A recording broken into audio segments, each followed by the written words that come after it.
Hi friends, ఎలా ఉన్నారు? మనం ఈరోజు ఎపిసోడ్లో నరక లోకంలో ఉండే వైతరిణి నది గురించి తెలుసుకుందాం.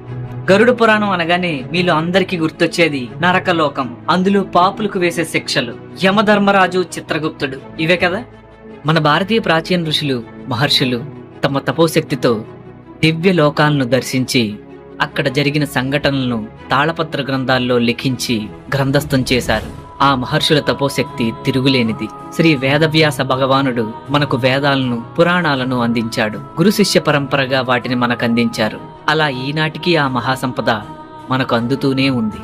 ఆయన అందించిన అష్టాదశ పురాణాల్లో ఒక పురాణమే ఈ గరుడ పురాణం.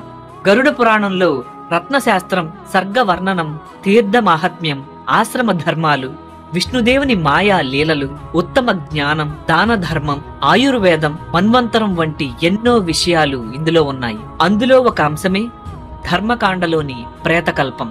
ఈ ధర్మకాండ అధ్యాయంలో మనిషి చనిపోయిన తర్వాత సూక్ష్మలోకాలైన నరకలోకానికి, స్వర్గలోకానికి ఎలా చేరుకుంటాడు, నరకలోకంలో ఆ జీవుడు పాపాత్ముడైతే ఎటువంటి శిక్షలు అనుభవిస్తాడు వంటి ఎన్నో వివరాలు పొందుపరచబడి ఉన్నాయి. మానవుడు నరకలోక యాత్రలో భాగంగా వైతరిని చేరుకుంటాడు.